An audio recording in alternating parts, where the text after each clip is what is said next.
And I must thank the Honorable President of South Africa, His Excellency Ramaphosa, for his expressing solidarity to our Palestinian brothers and sisters against the occupier, against the genocider. ফিলিস্তিনি ভাই বোনদের সাথে তিনি সংহতি প্রকাশ করেছেন, ঠিক কিনা? From the river to the sea, Palestine will be free. আমার সাথে সাথে বলেন, ফ্রি ফ্রি আল আকসা, ফ্রি ফ্রি আল আকসা। মুষ্টিবদ্ধ হাতকে উপরের দিকে করে আওয়াজ করে বলুন, ফ্রি ফ্রি আল আকসা, ফ্রি ফ্রি আল আকসা,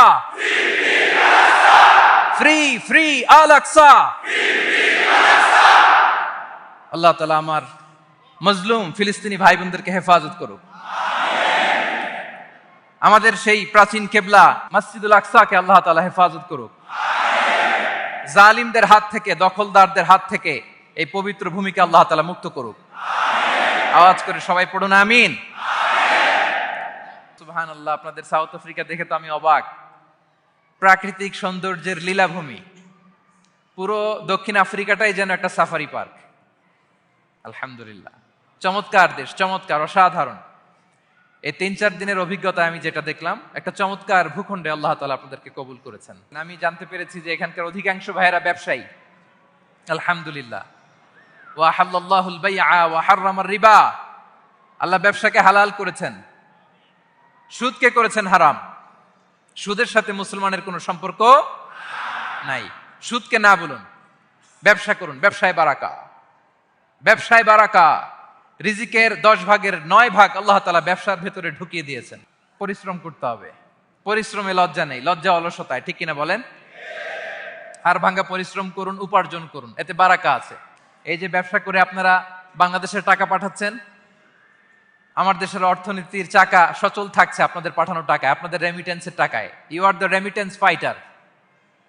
আমরা পেয়েছি ফ্রিডম ফাইটার, আর আপনারা হচ্ছেন রেমিটেন্স ফাইটার। লিগ্যাল চ্যানেলে এই টাকাগুলো পাঠাবেন ইনশাল্লাহ, বলেন, যাতে করে আমাদের প্রিয় মাতৃভূমি বাংলাদেশের অর্থনীতি আরো চাঙ্গা থাকে।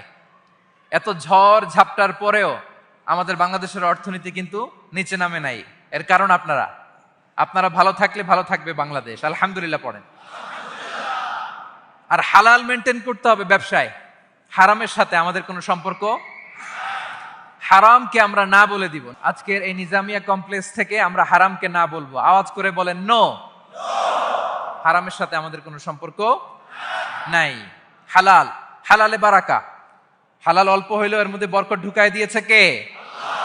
বিষ্ণু ইসা ইসলাম বলেন, যেই দেহ হারাম খেয়ে বড় হয় ওই দেহ আল্লাহর জান্নাতে যাবে না। লা ইয়াদখুলুল জান্নাতা জাসাদুন গুযিয়া বিল হারাম। হারাম খেয়ে বর্ধিষ্ণু দেহ আল্লাহর জান্নাতে ঢুকবে না।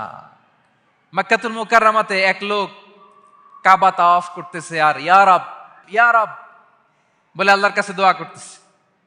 সাহাবারা তো অবাক, এই লোকের দোয়া তো আজকে কবুল হয়ে যাবে, এ তো আজকের সব সওয়াব নিয়ে যাবে। বিষ্ণু ইসা ইসলাম বললেন, ওয়া মাতআমুহু হারাম। তার ইয়া রব, ইয়া রব আর চোখের পানি দেখে তোমরা অবাক হয়েছো, কিন্তু ও যা খায় এটা হারাম খায়। ওয়া মাশরাবুহু হারাম, যা পান করে হারাম। মালবাসুহু হারাম,